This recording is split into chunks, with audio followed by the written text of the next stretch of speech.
Welcome to another episode of Gov Tech Today. I'm Russell Lowery. And I'm Jen Saha. And together we're going to try and bridge the gap between .com and .gov.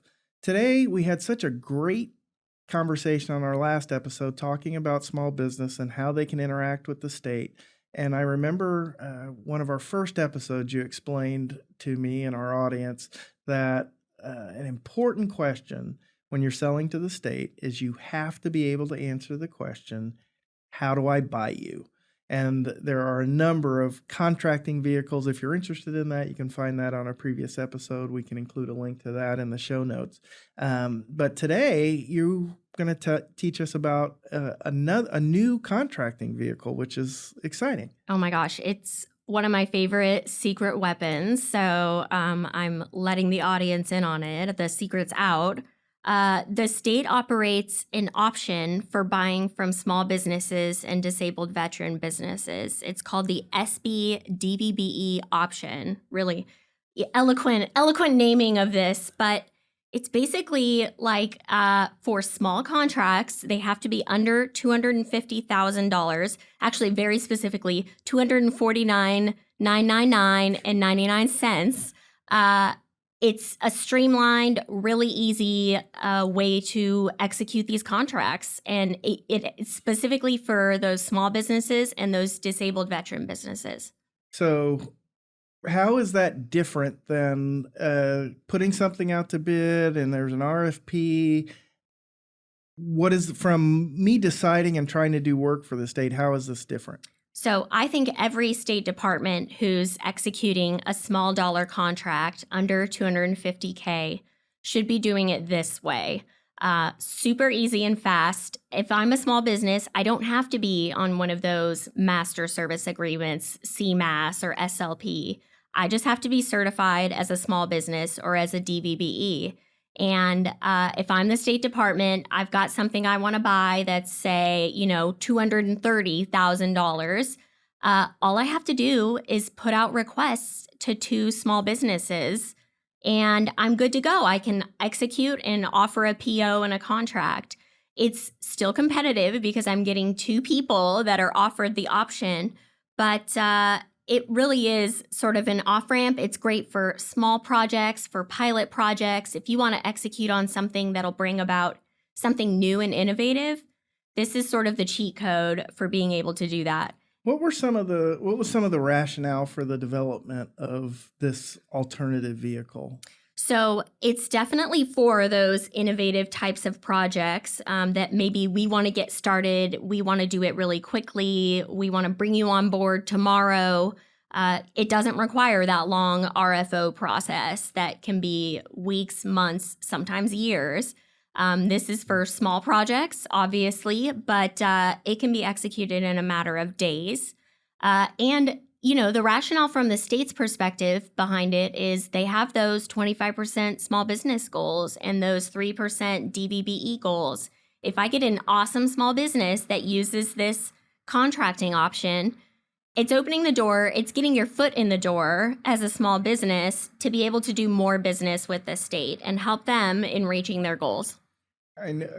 I've talked to a lot of different state agencies, and diversifying the number of companies that participate in the state contracting process is a priority. And this just sounds like a great way for a company that you may be hesitant to spend a lot of resources responding to an RFP where in your mind there could be dozens of responses, and you can go that route for years without ever breaking through. And in this case, you get some work with the state, you demonstrate your expertise, and now you're maybe more willing to participate in the process because you've got some experience or you've hit the goals that other RFPs, you've got some work to point to.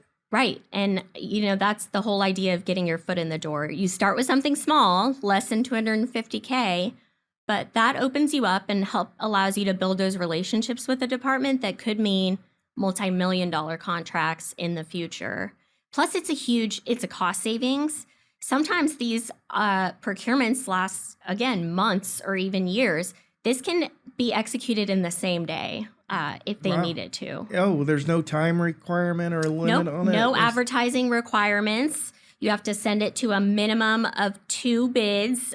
You've got to get 2 bids so you can pick the cheaper of the 2 or the, more cost and value appropriate of the 2.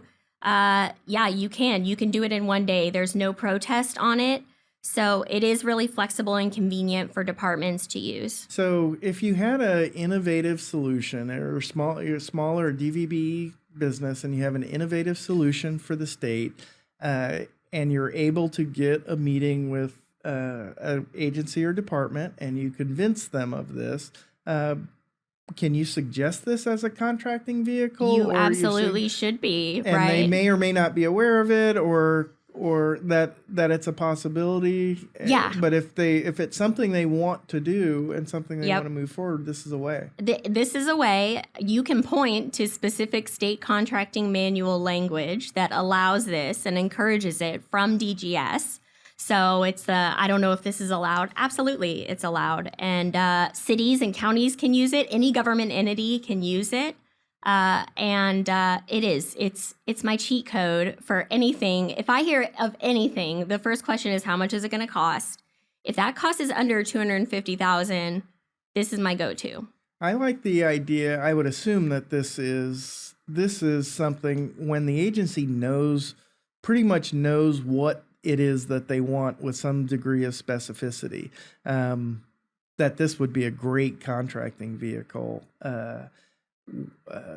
Do you have any idea what kinds of contracts what kinds of procurements would fit under this umbrella? You can actually do anything. It's for goods, services, or IT. Okay. So even if you want to hire a consultant from a small business to come in and help you write your strategic plan or reprogram your website, if that's going to be under $250,000 for a year, done. Let's do it with the small business option. We can execute in the same day. We've got to get 2 price quotes, so we're going to send it to Russell and to Jen. But whichever one of us comes in cheaper or more qualified, if I'm doing value-based, let's go. Let's execute today. That is a fantastic option, and I hope it gives our listeners and any small businesses out there the encouragement, the spur they may need to get that certification. Where should they head if they're interested in getting certified or interested in pursuing an opportunity? The state can be a pretty daunting place. An agency Sure. is, how do I do that? How should I want to engage with the opportunity as a small business. What kinds of steps should I take? So the Department of General Services are the guys that certify you as a small business or as a DVBE. They can use this too. You don't even have to be small if you're a DVBE. And those are the guys that also author the state contracting manual that tells you exactly how to do this and what the requirements are. So I would head straight to their website. You can also use our good friend Google and Google SB DBVE option for California contracting. So I get certified. I find out about the contract. I got my certification. I know the contracting vehicle. What kinds of products should I take, or how do I decide what agency to approach or who to contact in that agency? How do I do that? So this is back to our overarching message. You got to do your homework, right? I'm not, selling ice to an Eskimo here. We've got to figure out if there's a good fit somewhere. So it's going to require some research, some time on your side as a business to invest in breaking into this market. But it takes a lot of the complication out of how do I buy you, right? Like this is a great answer to that if what they're buying is relatively inexpensive. If they really want to do it and they really want to buy you, this SB DVBE option offers them a great way to do it. Definitely. Well, Jennifer, I thank you for bringing this to our attention. I hope our listeners get some benefit out of it. My last plug for Okay. this, it's been capped at $250,000 for close to a decade now. That $250,000 went a lot further a decade ago than it does today. So if we have any policymakers listening, this is prime for an increase. Even tagging it to inflation would allow for more small business participation and for the state to reach those 25% goals much quicker. Thanks, Jennifer. Thanks.